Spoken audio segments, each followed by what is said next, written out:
Hey, salut tout le monde, bienvenue à un autre épisode du podcast AGB. Cette semaine sur l'émission, j'ai reçu Cédric Marchand qui est entraîneur et naturopathe. Céd et moi, on se connaît depuis 2018. On avait eu la chance d'aller faire un bootcamp d'entraînement avec Charles Poliquin au Colorado dans son nouveau centre d'entraînement. Et c'est là que j'ai appris à connaître Cédric davantage. Et pour le podcast de cette semaine, on parle de la perte de gras. En fait, Ced se spécialise un petit peu dans l'amélioration de la composition corporelle et on parle de comment faire une perte de gras saine et comment la maintenir.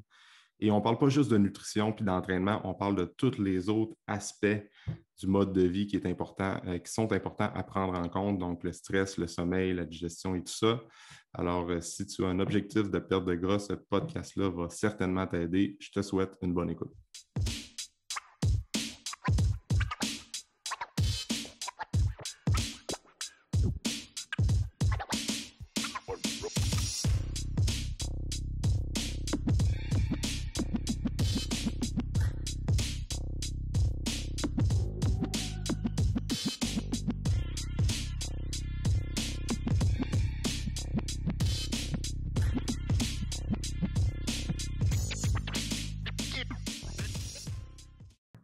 Salut Cédric. Salut, ça va? Ça va bien toi? Oui, ça va bien. Bien Yes. heureux d'être sur ton podcast ce matin. Ah, ça va être cool. On avait déjà commencé un Oui, peu notre discussion du sujet qu'on veut parler aujourd'hui, là. oui, Mais exact. on va rentrer dans le vif du sujet tantôt. Mais moi, Ced, on se connaît depuis. C'est quoi? C'est en 2019 qu'on est allé au Colorado ensemble? Non, non 2018, je pense. Ça fait quelques années Ah, déjà. 2018, OK, ouais. Oui, ça fait Euh, quelques c'est années. c'est ça. Fait que c'est là qu'on a vraiment appris à se connaître un petit peu plus en profondeur. On était partis 2 semaines ensemble avec Oui, une oui. couple de boys du Québec faire un bootcamp avec Charles. Mais moi, je connais un peu ton bagage, mais juste peut-être prendre un petit 10 minutes, te présenter aux gens qui est Cédric Marchand. Puis explique un peu ton parcours en tant qu'entraîneur. Je pense que ça fait une couple d'années que tu fais ça, mais je pense que ton parcours est très intéressant. Fait que je te laisse aller avec ça. Parfait. Ben écoute, moi, pour faire une histoire courte, je suis entraîneur puis naturopathe aussi.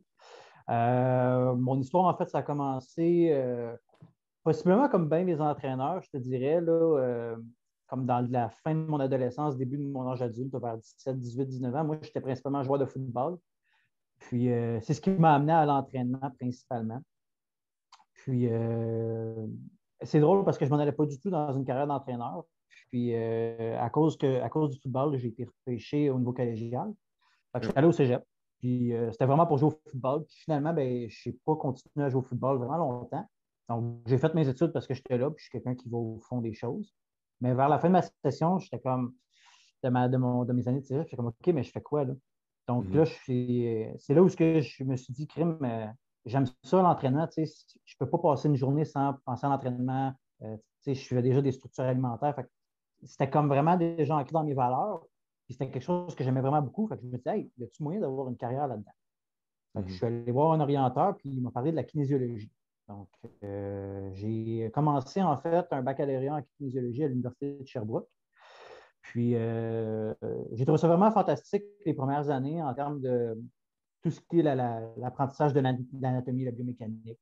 Ça, je trouve que c'est un bagage qui est vraiment avantageux que l'université offre en kinésiologie. Ouais. Puis, plus que les années avançaient, veux pas, j'ai commencé à travailler dans le domaine de l'entraînement au Mansfield à Brossard. Puis, je commençais déjà à faire des formations à gauche et à droite, à aller aussi sur la planification d'entraînement. Puis, c'est là où, à un moment donné, je me suis rendu compte que ben, au niveau de l'université, les méthodologies d'entraînement étaient peut-être un petit peu en retard. Puis j'ai Ouais. décidé d'arrêter mon parcours universitaire, puis d'aller vraiment prendre cet argent-là, puis aller apprendre. Tu sais, c'est là que j'ai commencé à faire des formations avec Charles, avec Christian Thibodeau, à lire sur Stéphane Cazot aussi. Mhm. Puis j'ai commencé à appliquer mon travail d'entraîneur. J'avais du bon succès. Puis, mais je me rendais compte que juste l'entraînement tout seul, euh, tu sais ce qu'on dit en entraînement, en entraînement, you can out-train a bad diet. Fait que je me rendais Ouais. compte que les gens, même s'ils s'entraînaient bien, ne veulent pas m'amener, s'ils ne faisaient pas attention à leur nutrition, ben, ils n'allaient peut-être pas maximiser leurs résultats. Ouais. Donc, c'est là que je me suis intéressé. Je me suis dit comment je pourrais apprendre sur la nutrition. Je faisais déjà des formations, mais je voulais vraiment approfondir sur le sujet. Donc, c'est là où j'ai eu l'idée de commencer mon parcours en naturopathie. Yeah. Donc, j'ai complété ma formation, puis j'ai appliqué ça dans ma pratique. Puis, à travers le temps, ben, je me suis plus spécialisé par rapport à où est-ce que je travaillais avec monsieur, madame, tout le monde. Travaillé beaucoup sur la composition corporelle, donc l'amélioration du physique. Pas juste la perte de graisse, mais aussi vraiment comme travailler sur le tonus musculaire, la force musculaire aussi, qui est super important avec les gens et qu'on sous-estime beaucoup. Ouais. Donc, comment je le résume, c'est vraiment d'amener la personne à, à son plein potentiel. Vraiment, je dis souvent aux gens, on a tout un idéal de qui on aimerait être dans un monde parfait. Mais moi, mon travail, c'est d'amener cette personne-là à ce point-là. Donc, c'est là-dedans que je me suis spécialisé. Définir vraiment ce qu'une personne veut être, comment elle veut être, puis faire tout ce qu'on peut pour se rendre en fait, en fonction de ses capacités. Ouais. C'est un peu ça mon parcours. Je suis entraîneur depuis à peu près presque 10 ans bientôt. OK. Je travaillais au Club Mansfield durant les 8 premières années de ma carrière, jusqu'au COVID, en fait. Puis là, récemment, j'ai ouvert mon studio à Saint-Hubert.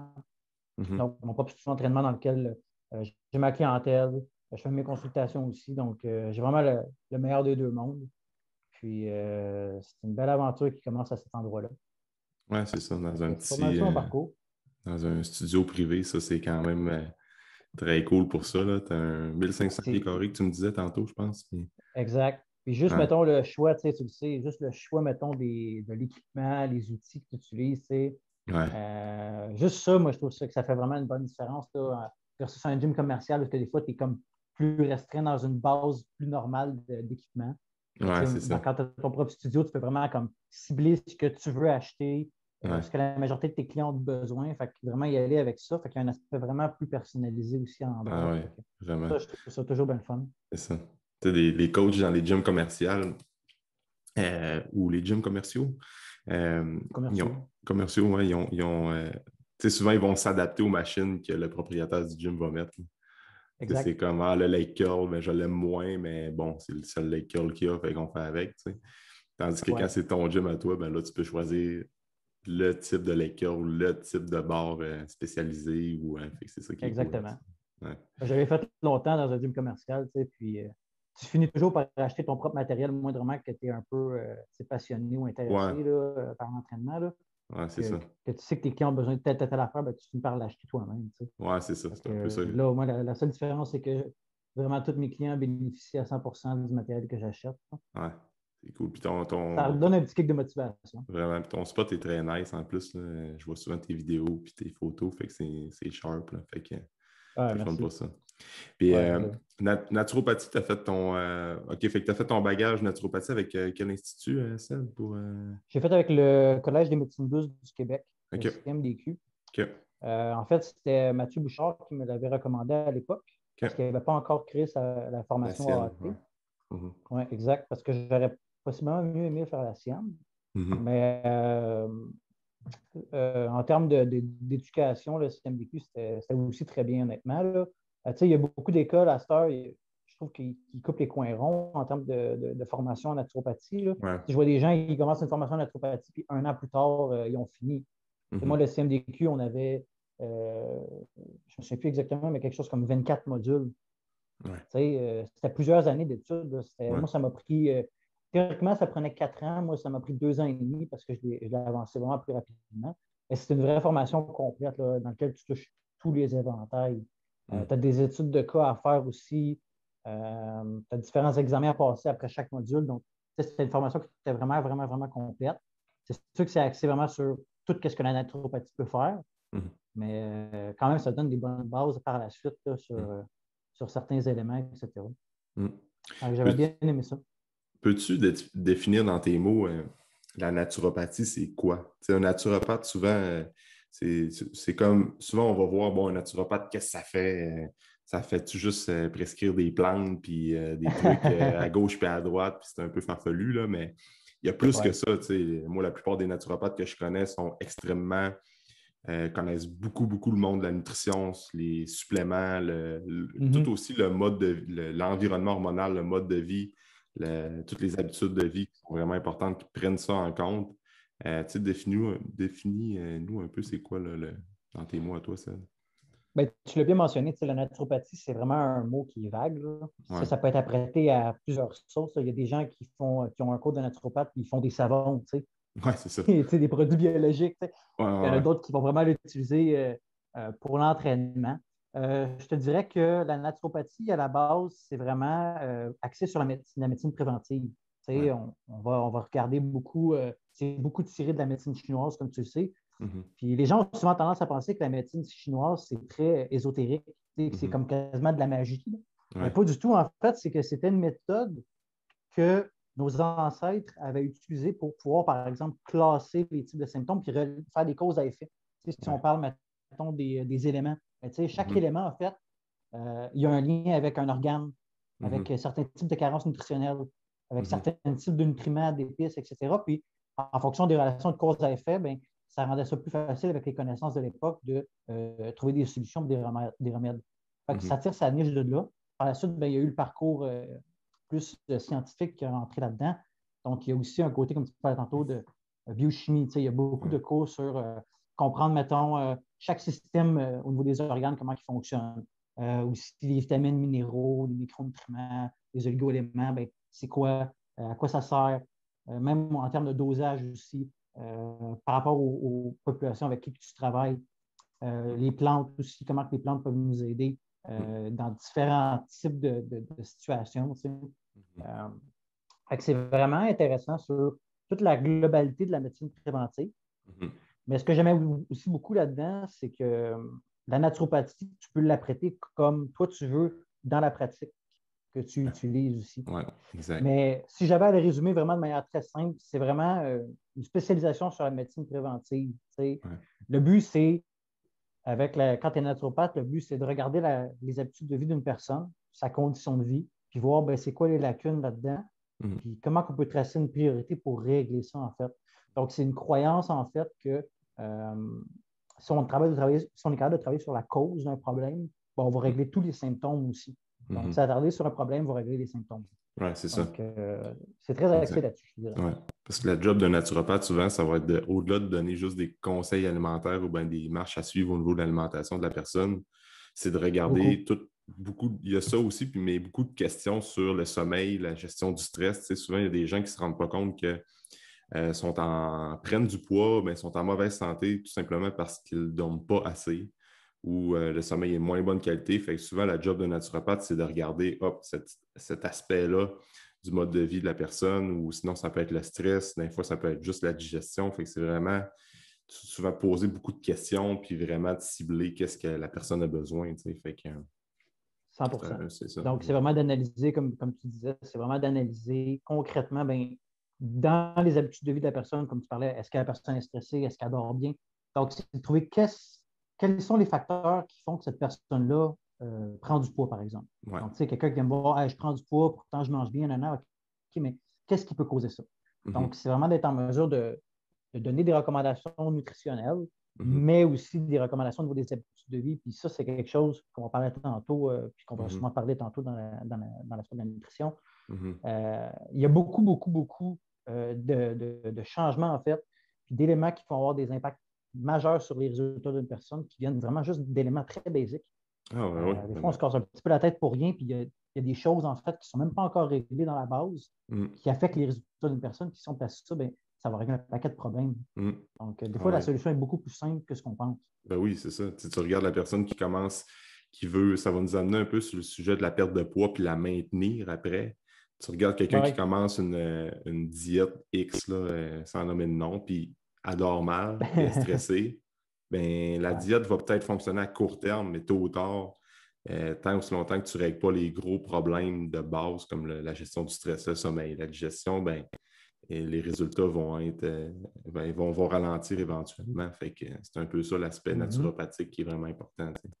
Puis justement, on Absolument. parlait de perte de poids.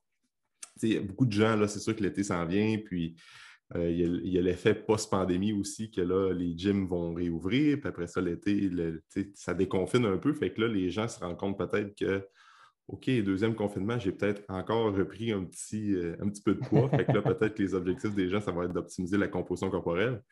Ouais. Euh, fait que c'est comme on disait tantôt, tu sais, comme perdre du poids, perdre la masse adipeuse, c'est comme, ben, il y a plein de marches à suivre, puis il y a une bonne façon de commencer un processus de perte de gras sans trop être dans les extrêmes, là.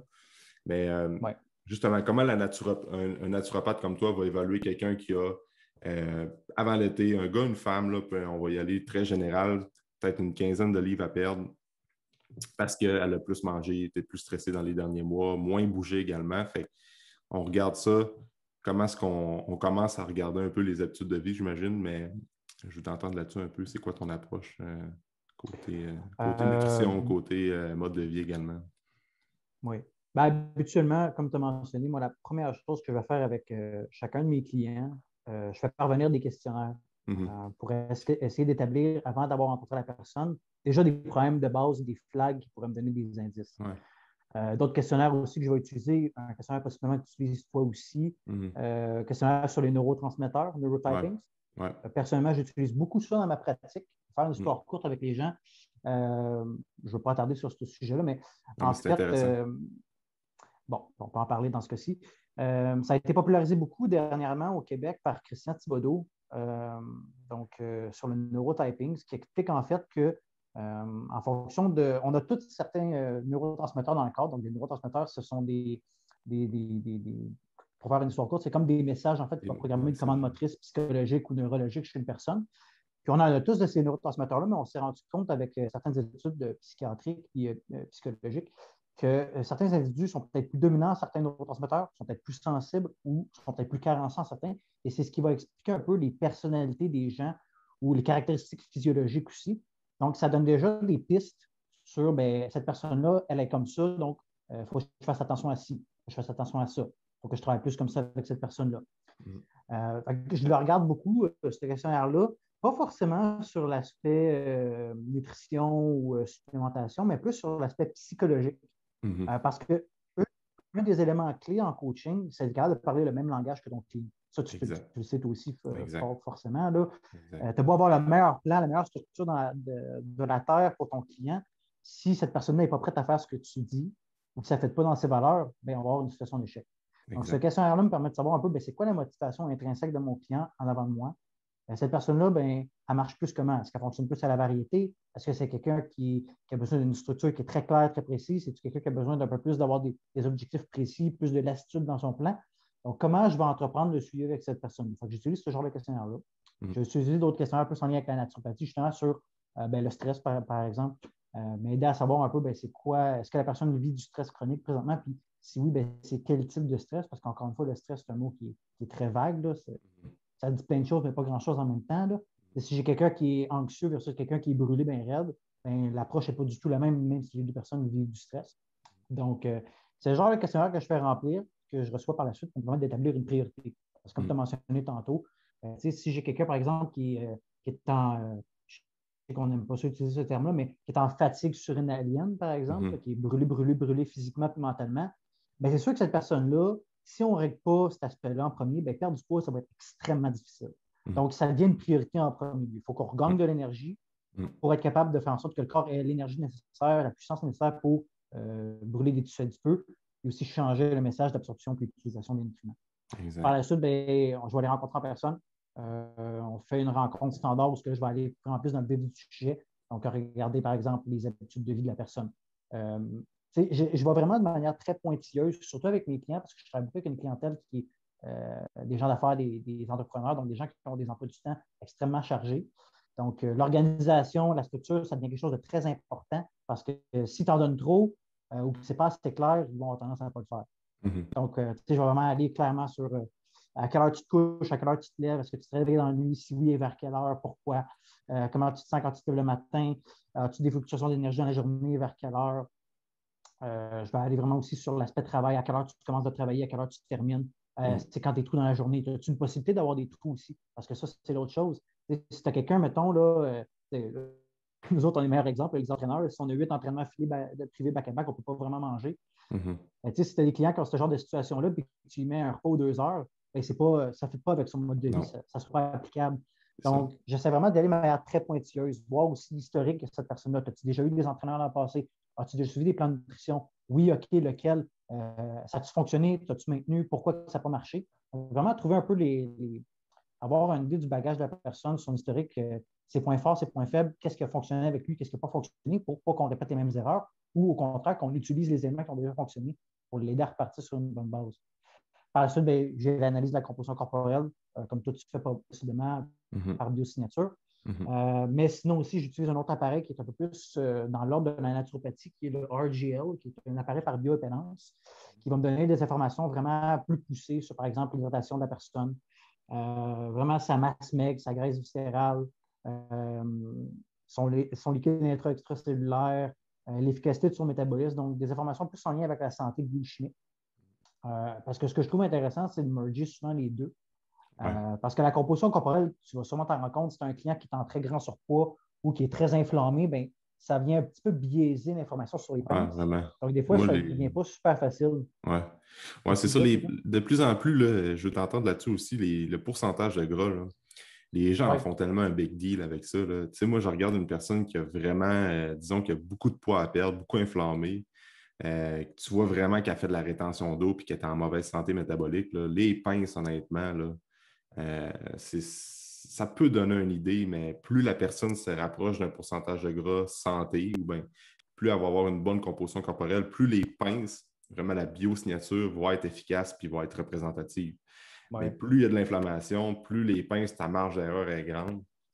Fait que c'est pour ça que des fois, c'est un bon outil encore, mais il faut en prendre puis en laisser avec ça. Une personne qui est à comme 30 de gras, disons, il n'y a rien qui dit que même si la validité puis la fiabilité de l'entraîneur, c'est comme tout le temps le même protocole qui est assez rigoureux au niveau de son protocole, justement, il reste quand même qu'il y a une marge d'erreur. Fait qu'il faut se fier sur d'autres, un peu comme la bioimpédance, comme tu parlais, ou bien d'autres éléments, d'autres outils de progression, comme par exemple le tour de taille, les photos avant, après, niveau d'énergie, tout ça, des questionnaires, parce que ça, c'est bien plus représentatif si la santé de la personne s'améliore. Tu sais. Fait que je pense que les gens devraient, comme, oui, le pourcentage de gras, je pense qu'il y a beaucoup de monde qui se met un stress avec ça, là, mais c'est pas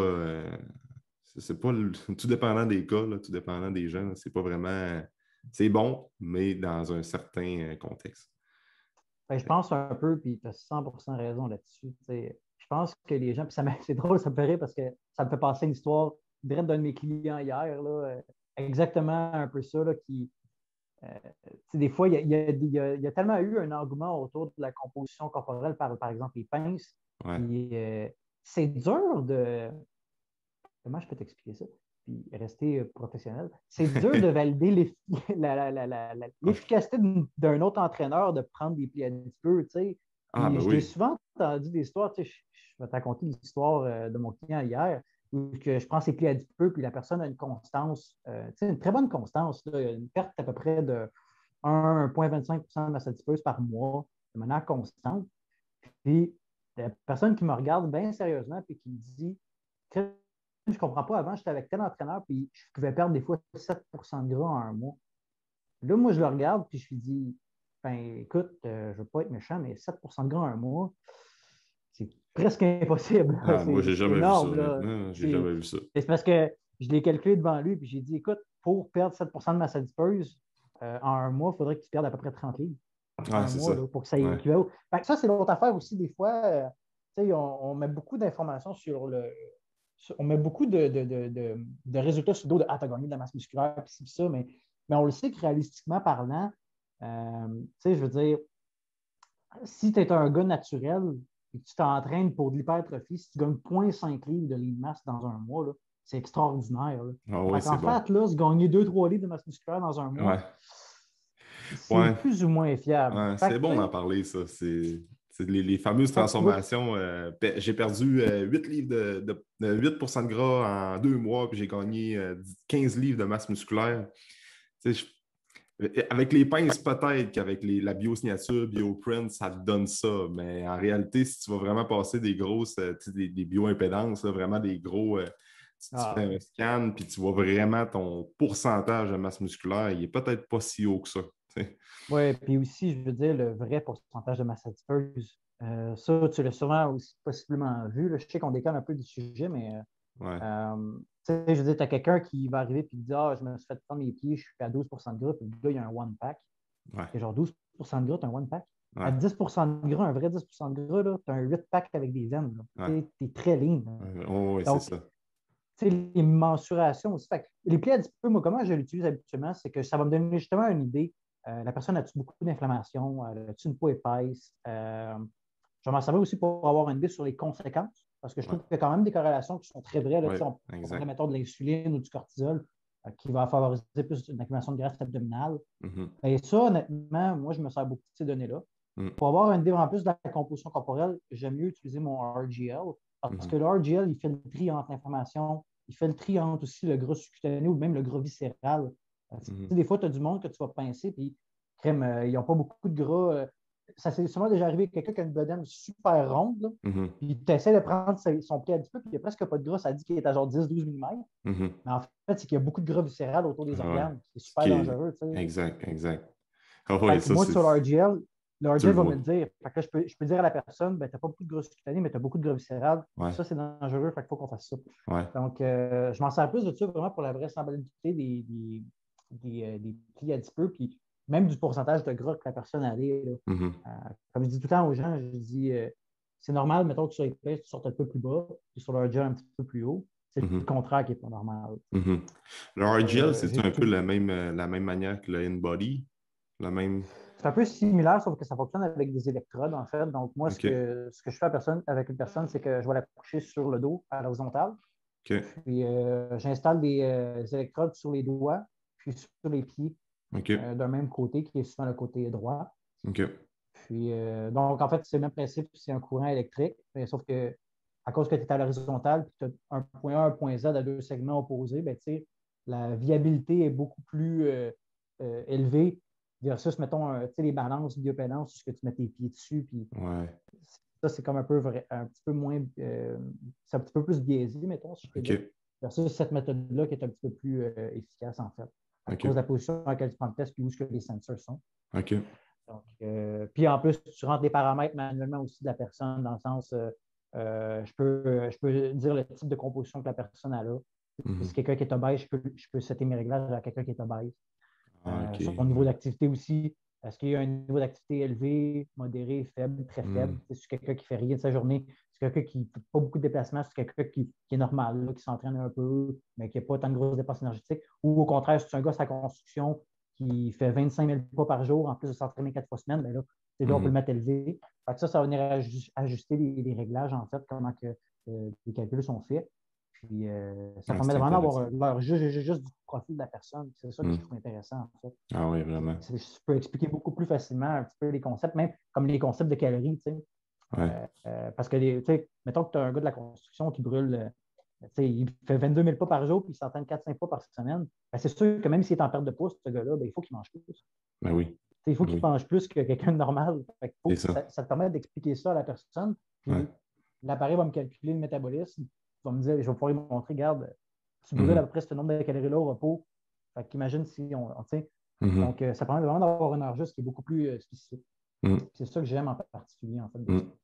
Puis, tu sais, pour terminer sur le pourcentage de gras, là, quand tu prends les pinces, ça ne calcule pas Oui, ton taux de graisse viscérale. Puis, je pense que c'est vraiment important que les gens exactement. comprennent ça, que le taux de graisse viscérale, c'est celui-là qui est le plus représentatif d'une bonne santé métabolique, puis d'une longévité, puis de la prévention de maladies. Tu peux prendre quelqu'un qui va avoir un taux de pourcentage de gras avec les plis sous-cutanés qui est à 15 de gras. Tu te dis, oh shit, ton pourcentage de gras est quand même respectable, mais tu regardes avec des appareils comme ça, tabarouette, le taux de graisse viscérale est assez élevé, beaucoup d'inflammation. Fait que, Ouais, ça vient de changer la donne. exact, exact. Puis, fait que là, si on continue dans ton protocole, donc tu évalues tout ça, puis après ça, tu es en mesure de plus enligner la personne dans sa perte de gras, tu sais. Exact.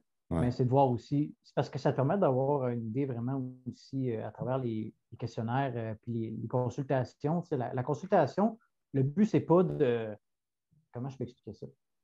Le but, c'est pas de show un peu de tes connaissances. Le but, c'est de voir c'est quoi la meilleure manière avec cette personne-là pour l'aider à réussir. Parce que, tu sais, surtout un processus de perte de graisse, c'est très, c'est émotionnel, c'est très psychologique aussi. Fait que c'est de voir, OK, mais cette personne-là est prête à faire quoi présentement?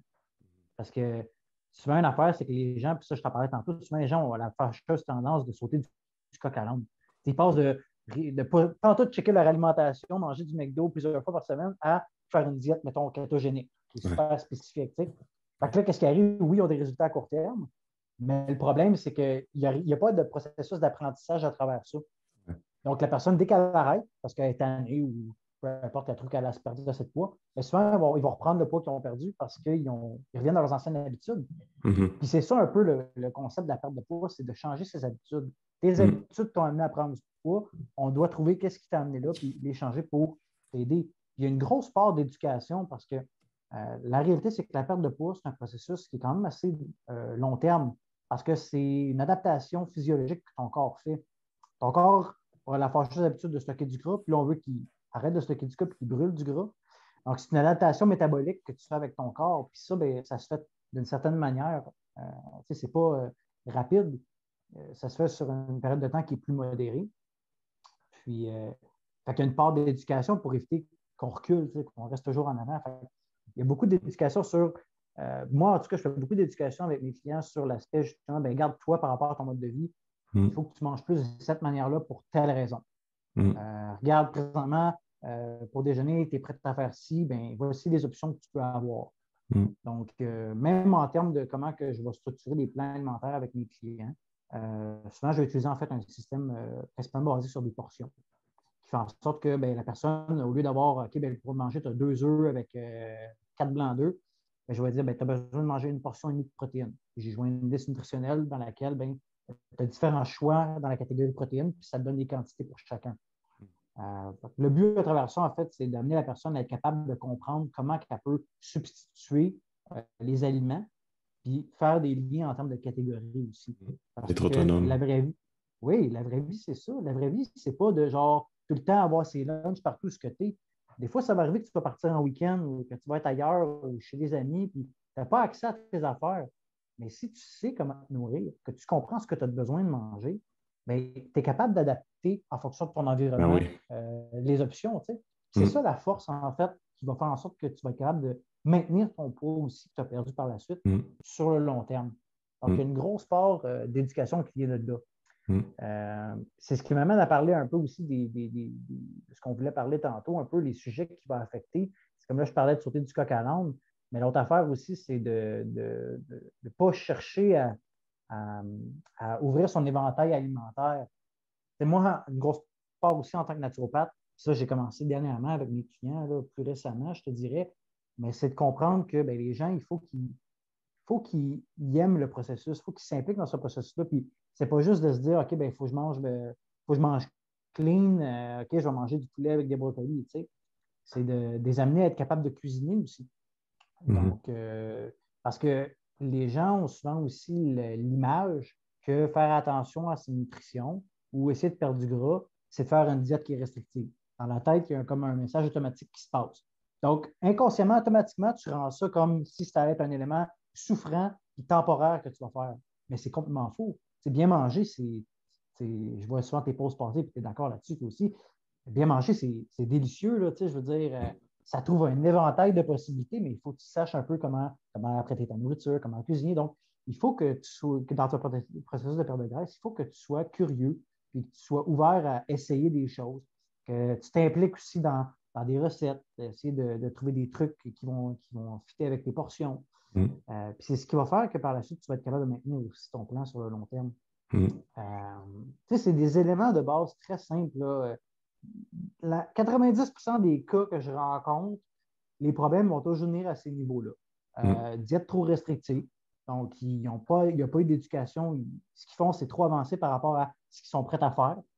Parce que tu as beau avoir la meilleure motivation de la Terre, si ton plan est trop restrictif, tôt ou tard, il va avoir ta peau. Là. Ton plan, tu ne seras pas capable de tenir.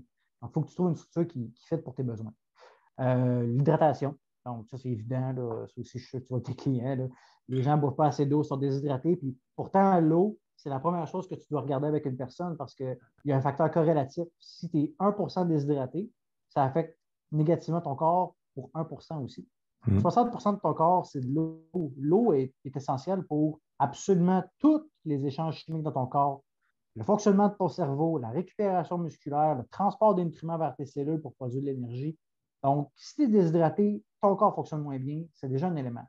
Et ce qui est tricky avec la déshydratation, c'est que la déshydratation, c'est pas comme dans les films où le monde tombe dans les pommes. Puis, non, la déshydratation, c'est hey, je suis un peu fatigué le matin, j'ai un petit peu mal à la tête.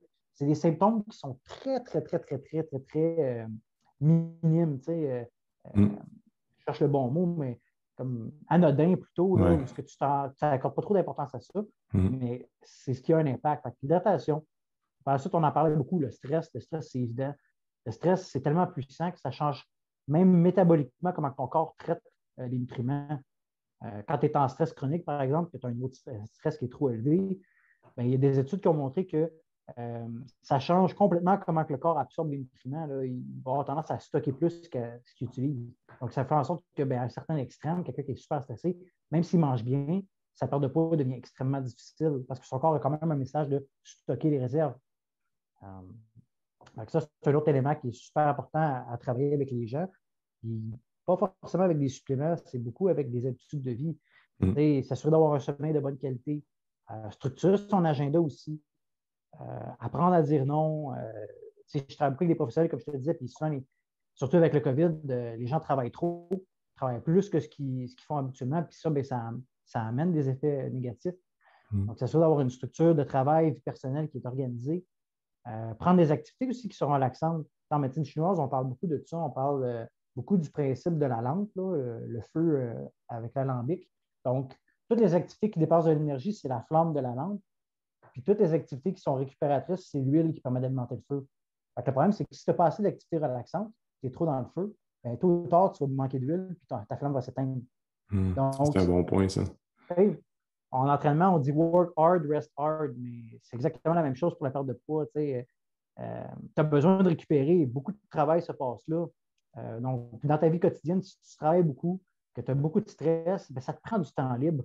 Même, je lisais des études qui montraient que, pour le GABA, donc le neurotransmetteur qui permet de contrôler l'activité du système nerveux, donc de se mettre à on ou de se mettre à off, contrôler le stress aussi, les enfants ont besoin de 2 à 3 heures de temps perdu par jour pour avoir leur réserve de GABA naturellement. Puis l'affaire qu'on a tendance à oublier dans notre société, c'est que même si on est des adultes par décret, on reste des enfants. Ce temps de jeu-là, on a besoin. Puis c'est ce qui permet de nous combler en tant qu'individu aussi, d'avoir des hobbies, du temps personnel, donc vraiment de nous permettre de switcher d'hémisphère puis de récupérer, de se remettre dans le moment présent. Et le problème, c'est que beaucoup de gens n'ont même pas ça. Tu essaieras pour le fun dans une semaine là, de poser à tes clients, de demander c'est quoi ton hobby. Là. Moi, je l'ai fait, l'exercice, puis c'est complètement fou. Mes clients, ils n'ont pas d'hobby. Les gens, ils font juste travailler, écouter la télé, puis s'entraîner. Fait que les gens vont me dire, ben, mon hobby, c'est m'entraîner. Je suis comme, t'entraîner, c'est pas un hobby.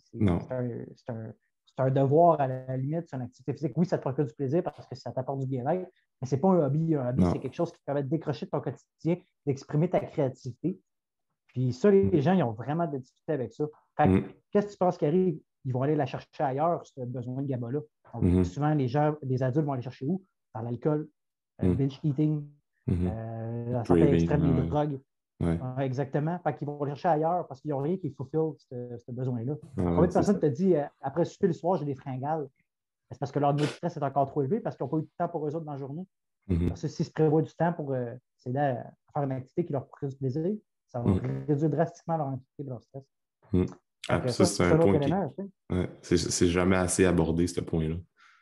Exact. Puis c'est parce que les gens ils vont dire « Ah, t'es stressé, je vais te donner du magnésium, je vais te donner des suppléments. » L'affaire, c'est que oui, ça va aider, mais ça ne règle pas la structure de vie qui a amené ce stress-là.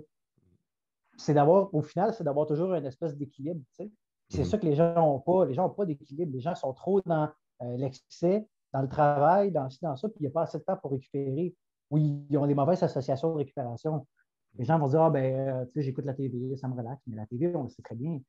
Les ondes électromagnétiques, la lumière bleue, c'est pas quelque chose qui est relaxant pour ton cerveau. C'est excitant pour ton cerveau. Même la lumière bleue, il y a des études qui montrent que ça détruit la mélatonine. Donc, tu essaies de te coucher après ça, après avoir écouté une heure de TV dans le lit. Non, c'est pas la bonne habitude. Exact. Fait il y a beaucoup, en fait, d'une bonne santé qui se cultive dans les bonnes habitudes au quotidien. Puis ça demande du temps, en fait, puis une certaine organisation, plutôt que des suppléments magiques ou des diètes à la mode. Quand on veut perdre du poids, on pense souvent à l'entraînement et à la nutrition qui est super bon, mais ces aspects-là sont souvent très, très, très underrated. C'est Mhm. vraiment eux qui vont avoir le plus gros impact sur le long terme, sur la Mhm. motivation d'une personne. Mhm. Parce que le perdre de poids, oui, c'est perdre du poids, mais c'est aussi changer, ça t'en parlais tantôt, c'est changer aussi sa personnalité, qui qu'on est. Euh, c'est se sentir bien dans sa peau. C'est pas forcément juste de perdre du pourcentage de gras. C'est Ouais, c'est ça. de se regarder dans le miroir et de dire crime, je me trouve beau, je suis content, je suis fier de moi. C'est tout un mindset qui est complètement différent que tu bâtis aussi. Mhm. C'est ça qui est beau à voir quand tu accompagnes quelqu'un dans un processus comme ça. Là. Moi, j'en Ouais. ai vu du monde là, que il y avait des poisons dans leur vie. Puis à travers le processus qu'on a fait, indirectement, à un moment donné, ils se sont mis à prendre les meilleures décisions pour eux autres, puis leur personnalité a changé complètement. Des gens anxieux qui ne prennent pas de risques à partir en affaires, faire ci, faire ça. Il y a toujours des belles histoires qui arrivent aussi avec ça. Ça change vraiment ta personnalité et comment tu es aussi. Mhm. C'est l'autre aspect aussi qui est important. Je sais que je dérive du sujet encore, je m'excuse. Non, mais c'est intéressant.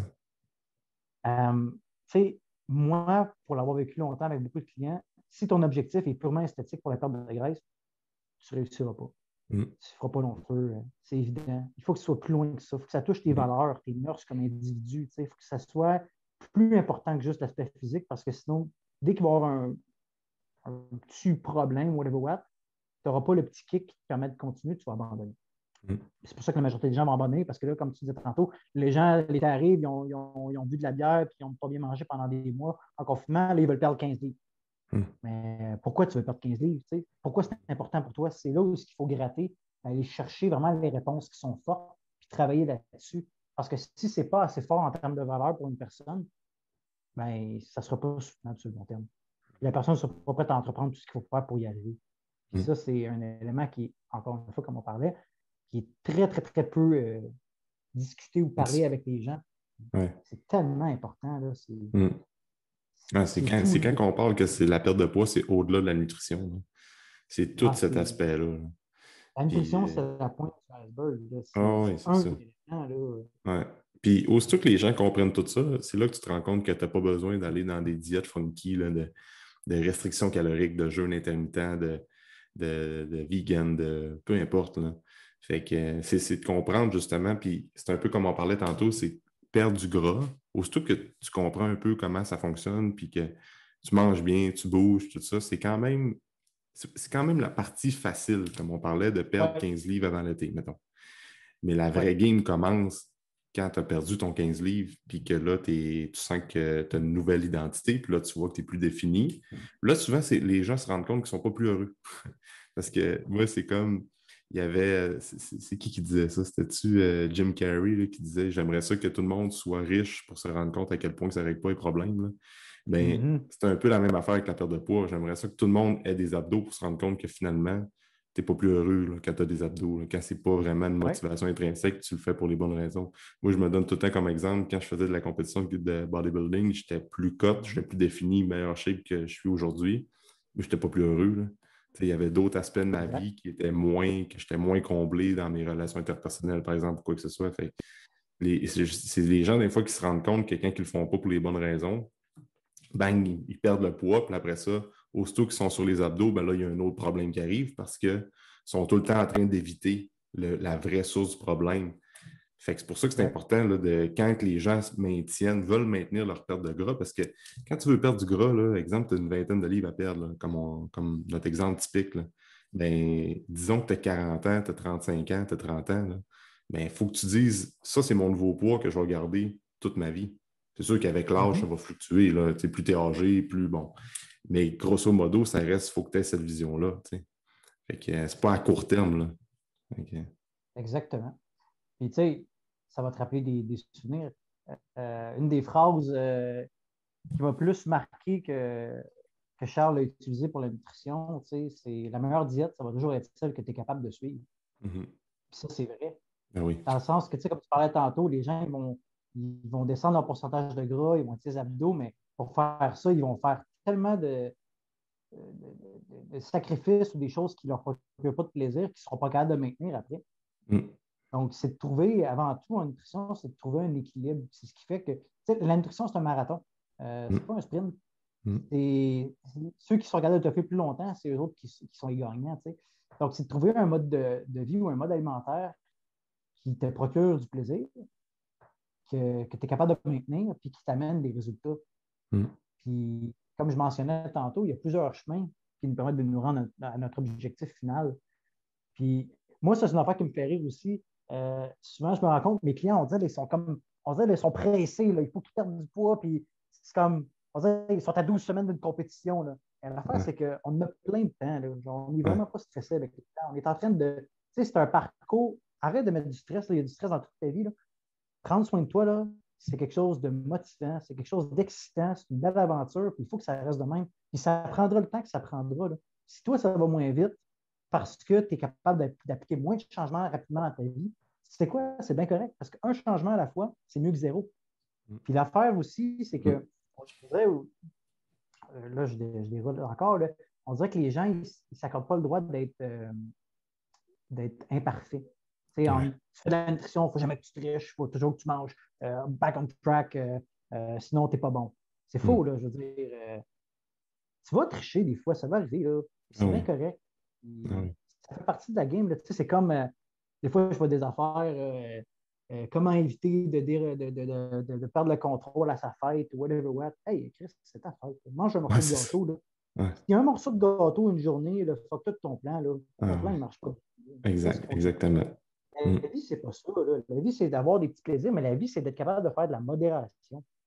C'est être capable de manger un morceau de gâteau et non un demi-gâteau avec 6 bières. Tu sais? C'est être capable de se faire plaisir des petits moments sans forcément perdre le contrôle. Donc, quand tu arrives à être à l'aise avec ta nutrition et que tu as bâti une structure qui est solide, cet aspect-là est beaucoup plus facile. Parce que tu vas faire des choix dans ta tête automatiquement. Tu vas te dire, ça vaut-tu la peine que je mange ça à soir? Je n'aurai pas vraiment de plaisir, puis ça va scraper mes affaires, versus, ça, c'est vraiment bon.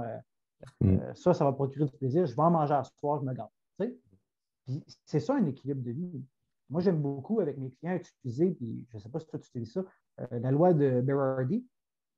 Ça, c'est Chris qui m'avait fait découvrir ça. En fait, c'est faire une histoire courte aux gens.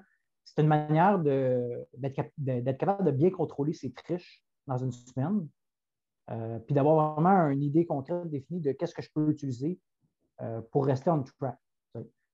Donc, comment ça se calcule, en fait?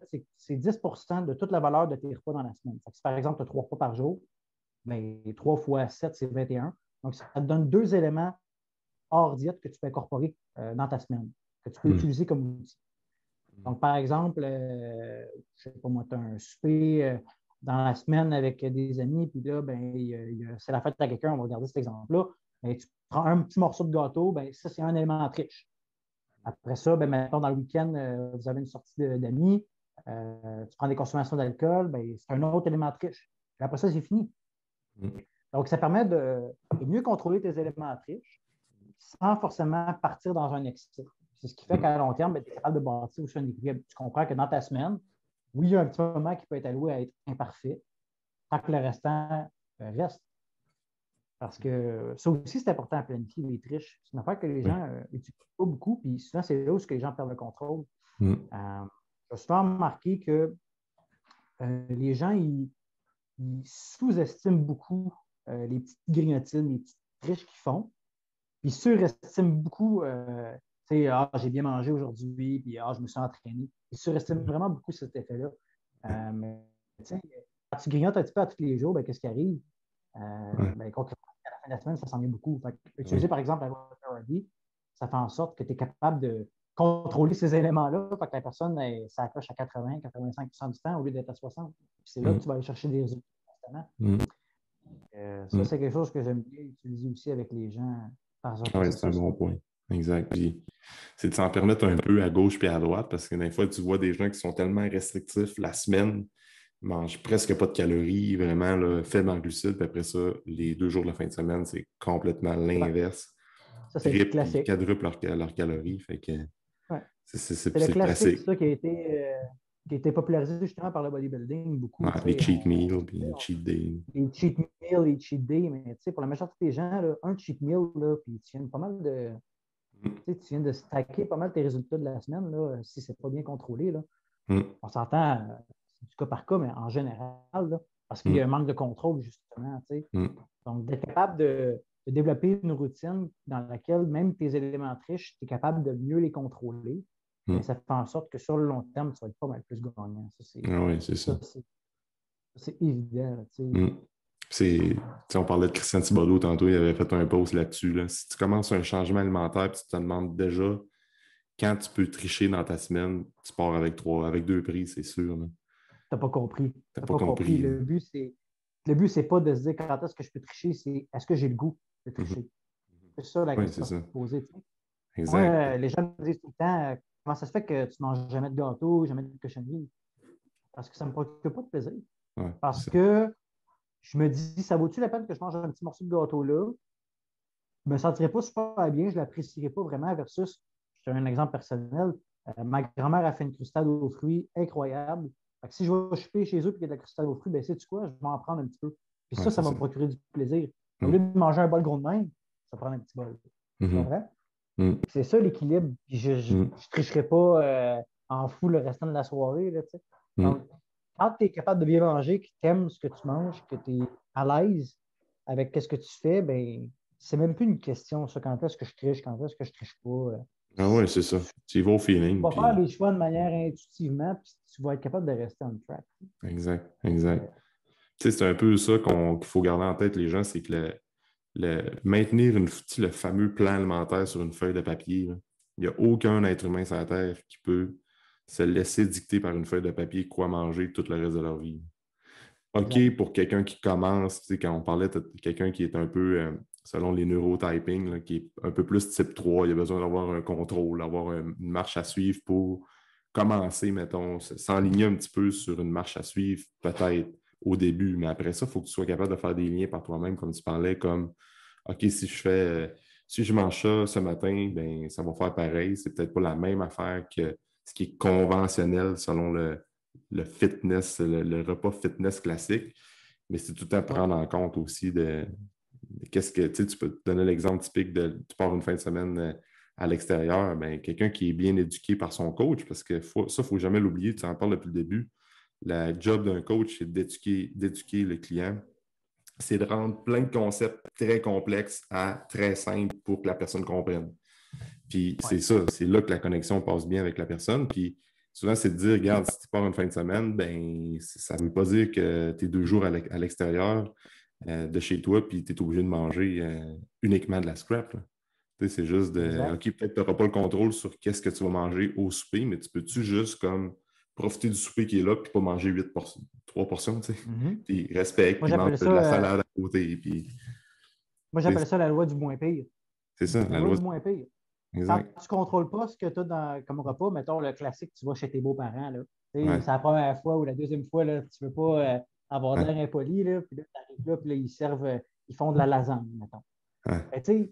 Tu ne diras pas à ta belle-mère, hey, peux-tu me cuire un steak, s'il te plaît? C'est ça qu'il y a à soir à manger. Tu n'es pas chez vous, tu ne contrôles pas ton environnement. Ben, qu'est-ce que tu fais? C'est la loi du moins pire. Au lieu de prendre ça de lasagne, tu prends un petit bout de lasagne, tu prends des légumes, tu essaies de faire de prendre la meilleure, essaie de faire le meilleur choix possible dans la situation, dans le contexte dans lequel tu es. Ça aussi, c'est ça, bien manger aussi. Puis moi, honnêtement, là, ça, c'est souvent un outil que je vais utiliser. On parlait tantôt de commencer une perte de poids. C'est un excellent outil pour commencer une perte de poids. Je lisais un post sur Instagram, là, écoute, c'est rien de scientifique, là, mais un PhD en nutrition qui expliquait que j'ai partagé hier, en fait, dans mes stories, puis ça disait, je trouve ça vraiment bon, là, ça disait, j'ai été capable de faire baisser le taux de sucre sanguin d'un de mes clients diabétiques en lui faisant passer de prendre des coke à du coke diète. Je veux dire, la personne est prête à faire ça comme changement, c'est ce que c'est comme changement, puis ça donne des résultats. Moi, je l'ai utilisé dernièrement avec une de mes clientes. Elle buvait 3 cokes par jour. J'ai fait switcher à des Zevia. Donc, pour ceux qui ne connaissent pas les Zevia, c'est comme une boisson gazeuse, sauf qu'il n'y a pas de sucre, c'est sucré aux Zevia. Donc, j'ai fait switcher ça à la personne. Puis elle s'est mise à boire ça à la place. Puis juste ça, ça lui a fait perdre à peu près 20 livres. Ouais, c'est ça. C'est fou, là. C'est Pas besoin de pas des grand-chose. immenses changements, là. C'est ça. Mais c'est. Tu sais que cette personne-là, si tu dis enlève tes coques, elle va capoter. Versus tu fais changer des trucs. Ou c'est comme, mettons, quelqu'un qui veut toujours, il a besoin de manger du chocolat, bien, au lieu de prendre du chocolat au lait, tu vas prendre du chocolat noir. Des fois, ça n'a pas besoin d'être des. On a souvent tendance à penser qu'il faut faire des steps de géants pour améliorer notre nutrition, mais des fois, c'est des petits changements au quotidien que tu accumules avec le temps qui te permettent d'aller chercher une très belle progression aussi. Ça, c'est encore une fois, c'est très underrated. On dirait que les gens ils pensent qu'il faut que tu sois all-in ou all-out. C'est pas vrai.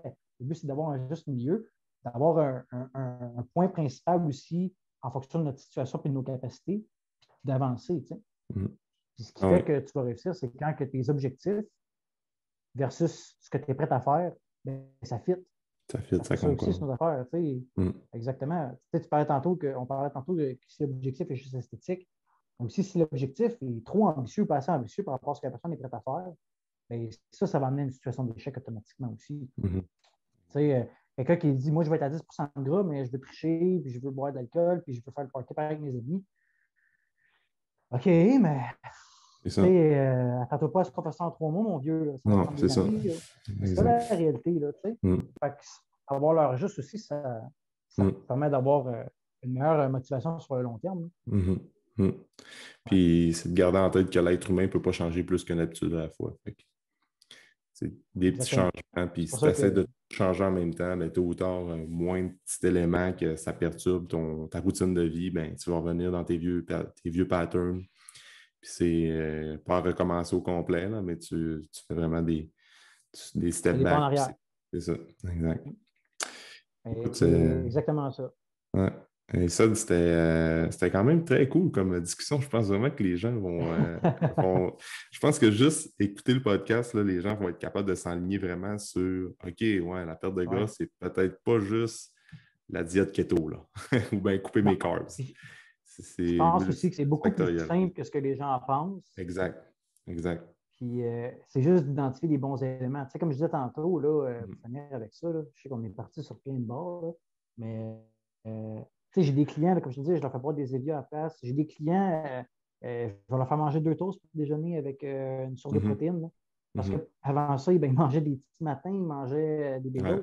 Puis présentement, c'est le changement qu'ils sont prêts à faire. C'est ça. Donc, mon point à travers ça, c'est que la perte de poids, ce n'est pas forcément un modèle. Ou bien manger, ce n'est pas forcément un modèle fixe, rigide. C'est quelque chose qui est très malléable, qui est adaptable en fonction des personnes avec qui tu es. Fait que, quelqu'un pourrait regarder le plan alimentaire que j'ai fait à un de mes clients avec des toasts ce matin et dire hey, c'est un entraîneur épais, il connaît fuck all, il peut manger des toasts. Fait que mon point de c'est que tout se fait tant que c'est explicable et que ça t'amène des résultats. Fait que c'est pas si compliqué que ça, puis ça commence par des petits changements. Ah oui, c'est ça. Et ça, je suis d'accord. Des fois, là, tu regardes le plan, quelqu'un regarde le plan d'un autre coach, puis il va dire tabarouette, tu fais manger des céréales au matin, mais non, mais ça ne suit aucune logique. Mais tu n'as pas fait, toi, d'un point de vue externe, tu ne peux pas analyser un plan alimentaire d'une autre personne quand tu es un autre coach puis tu ne suis pas cette personne-là, je parle. En 30 secondes, en regardant une feuille de papier pendant que l'autre coach a passé 2, 3, je ne sais pas combien d'heures avec la personne pour en venir avec ce plan alimentaire-là, puis a posé des dizaines de questions. Fait que c'est prendre le temps de consulter. Une stratégie, tu sais. Exactement. Écoute, c'était cool comme podcast. Je pense que les gens vont vraiment aimer ça. Où est-ce que les gens peuvent te suivre, Cédric, pour peut-être te consulter ou bien suivre un peu ton contenu sur les réseaux sociaux? Je suis principalement sur Facebook et Instagram. Donc, ma page, en fait, dans les 2 cas, c'est Protocole Santé. Donc, sur marqué ça, vous allez me trouver automatiquement. Je partage régulièrement des petites astuces justement sur la perte de graisse comme ça. Je vais partager aussi sinon des recettes parce que je suis beaucoup là-dedans aussi, là, je te dirais depuis peut-être 1 an, là, je suis beaucoup dans les recettes justement pour montrer aux gens que bien manger, ça a beaucoup d'options. Tout est adaptable en fonction de comment tu l'apprêtes. Je fais beaucoup de recettes aussi. Je donne quelques astuces d'entraînement, mais moins sur mes médias sociaux, je t'avouerais. Puis sinon, pour ceux qui sont vraiment plus Instagram, mettons, dans mes stories, j'aime beaucoup faire aussi régulièrement des quiz. Donc, pour ceux qui aiment ça apprendre aussi sur la nutrition ou sur certains concepts, je vais souvent être plus actif là-dessus sur mes stories que sur mes posts. ceux qui aiment ça regarder ça, ils pourraient trouver ça très intéressant en fait d'aller là-dessus. Je fais soit des quiz, des questionnaires, des choix de réponses, des choses comme ça. Fait que ça permet juste d'avoir des petites idées puis valider un peu nos connaissances sur le sujet de la nutrition. Yes, good. Puis comme d'habitude, je vais mettre tous les liens pour te suivre sur les réseaux sociaux dans la description du podcast. Super, les gens ne se poseront pas de questions. Ouais, merci pour ta présence, Ced. C'était merci d'avoir vraiment cool. Oui, c'était une belle discussion. Je suis très content. J'espère que les gens vous allez apprécier le podcast. N'hésitez pas à venir regarder mes médias sociaux si vous voulez plus d'informations sur mon sujet. Exact. Cool. Bon, merci d'avoir été là. Ça fait plaisir. Merci beaucoup pour ton écoute. Pour tout commentaire, suggestion de sujet ou d'invité, communique avec moi via message privé. N'oublie pas d'aimer, de partager et de recommander le podcast, c'est grandement apprécié. On se rejoint dans un prochain épisode.